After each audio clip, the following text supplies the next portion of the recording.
नमस्कार बच्चों, आज मैं आपके सामने बितान पाठ्यपुस्तक के डायरी के पन्ने नामक पाठ को बताने जा रहे हैं, जो कि एन फ्रैंक के द्वारा लिखी गई है। सबसे पहले मैं लेखिका परिचय दे रही हूँ। डायरी व लेख निबंध की प्रसिद्ध लेखिका कौन?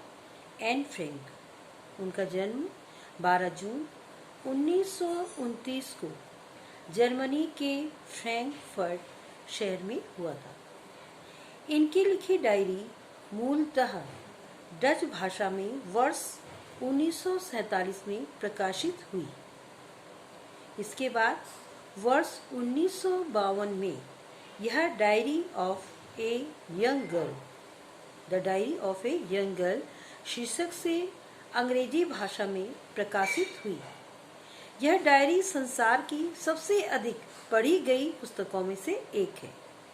इसकी प्रसिद्धि के कारण इस डायरी पर संपादित, असंपादित, आलोचनात्मक, विस्तृत अनेक प्रकार के संस्करण प्रकाशित हो चुके हैं। इसके अतिरिक्त इस पर आधारित फिल्म, नाटक, धारावाहिक इत्यादि भी बन चुके हैं। अतः यह डायरी अपनी किसी न किसी विशेषता के कारण साहित्य व कला क्षेत्र में निरंतर चर्चा का विषय रही है। इनकी मृत्यु अत्यंत अल्पायु, केवल 15 वर्ष में नाजियों के यातना गृह में वर्ष 1945 में हुई थी। प्रस्तुत पाठ की रूपरेखा इस प्रकार से है। एन फ्रैंक द्वारा लिखित यह डायरी मूलतः the diary of a young girl शीर्षक से वर्ष 1952 में प्रकाशित हुई, जो इतिहास के सबसे आतंकप्रद और दर्दनाक अध्याय के साक्षात अनुभव का बयान करती है। इस डायरी में एन फ्रैंक ने अपने जो उससे आतंकवादियों का और अपने प्रत्येक दर्द का जो साक्षात अनुभव है वह इस तरह से बयान किया है कि उस भयावह दौर को किसी इतिहासकार की निगाह से नहीं, सीधे भोक्ता की निगाह से देखते हैं। वह डायरी इस तरह से प्रस्तुत की गई है कि जिसने उस समय उस यातना को सहा, तो हम इसको एक इतिहास के रूप में नहीं देखते, बल्कि भोगता, मानो कि हमने सचमुच में ही उस अनुभव को भोगा है, इस तरह से हम उसको देखते हैं। और वह भोगता ऐसा है जिसकी समझ एवं संवेदना बहुत गहरी तो है। वह भोगता किस तरह है कि जिसकी समझ एवं संवेदना बहुत गहरी तो है ही, उम्र के साथ आने वाले दूसरों से पूरी तरह अछूती भी है। द्वितीय विश्व युद्ध के दौरान यहूदियों पर ही सबसे अधिक अत्याचार हुए थे। द्वितीय विश्व युद्ध के समय जब यहूदियों पर अत्याचार हो रहे थे, तो इस पाठ में लेखिका एन फ्रैंक ने अपने जीवन में आए संकटों का मार्मिक ढंग से वर्णन किया है। उन्होंने दिन प्रतिदिन की अपने जो अनुभव था इस डायरी के माध्यम से व्यक्त किया है। लेखिका ने स्त्रियों पर हुए अन्याय का भी वर्णन किया है। इस डायरी को एन फ्रैंक की अकाल मृत्यु के बाद उनके पिता ओटो फ्रैंक ने पहली बार डच भाषा में वर्ष 1947 में छपवाया था। छपवाया मतलब प्रकाशित किया था। जब एन फ्रैंक की अकाल मृत्यु, इतनी छोटी उम्र में वह मृत्यु को प्राप्त हो गई थी आतताइयों के आतंक से, तो उनके पिता ओटो फ्रैंक थे, उन्होंने डच भाषा में सबसे पहले इसको 1947 में प्रकाशित करवाया था। लेखिका ने अपनी डायरी को अपनी प्यारी गुड़िया किट्टी को संबोधित करते हुए लिखा है। लेखिका अपनी पूरी डायरी में प्यारी किट्टी करके ही संबोधित करके लिखती है। तो किटी कौन है? वह उनकी गुड़िया थी। और यह डायरी यहूदियों पर ढाए गए जुल्मों का एक जीवंत ऐतिहासिक दस्तावेज है। इस डायरी में जो यहूदियों पर जुल्म किए गए थे, उस दौरान जो जुल्म किए थे, उस जुल्मों का एक जीता जागता जो ऐतिहासिक दस्तावेज है, मतलब उसके पुख्ता सबूत हैं। एक मानो कि वो इतिहास नहीं है, आज जीता जागता हुआ हमारे सामने है।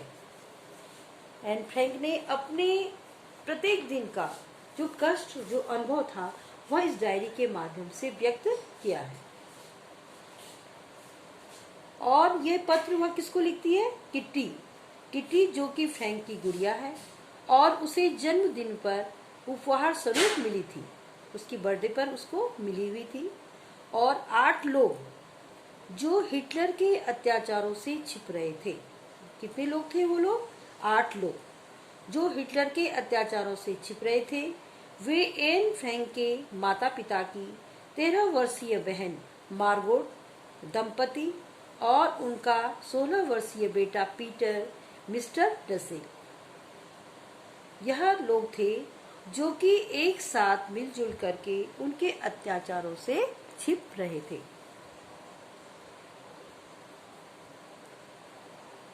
लेखिका एन फ्रैंक जो कि अपनी किशोरावस्था में थी, उन्होंने उस दुख को इस तरह से व्यक्त किया है। जैसे 8 जुलाई का भी मैं आपको इसके बारे में सारांश नहीं बता रही हूँ, फिर विस्तार से इसका बताऊंगी कि 8 जुलाई को वह 1942 में बुधवार था। उस दिन वह एन फ्रैंक अपनी गुड़िया को गुप्त स्थान पर छपने की बात बता रही है। 8 जुलाई की जब वह डायरी लिखती है तो वह अपनी गुड़िया को अपने गुप्त स्थान पर छपने की बात बता रही है। उसकी बड़ी बहन मार्गोट को एएसएस से बुलावा आने पर सभी भयभीत हो गए, क्योंकि उस समय जब किसी को भी बुलाया जाता था तो वह एक भयानक नजारा होता था। फ्रैंक परिवार आवश्यक सामान इकट्ठा कर रहे हैं। एन फ्रैंक हड़बड़ी में अनावश्यक वस्तुएं भी इकट्ठा कर लेती हैं। वह उस स्थान को छोड़ने की तैयारी करते हैं, दूसरे स्थान में जाते हैं, तो इसमें हड़बड़ी में जो सामान उनको नहीं भी ले जाना है वह भी वो इकट्ठा कर लेते हैं। इस तरह से वह अपनी डायरी में आगे का वर्णन बताती है और एक एक दिन की डायरी को वह पुख्ता सबूत के साथ प्रस्तुत करती है, अपनी भावनाओं को इसके द्वारा स्पष्ट करती है। पहले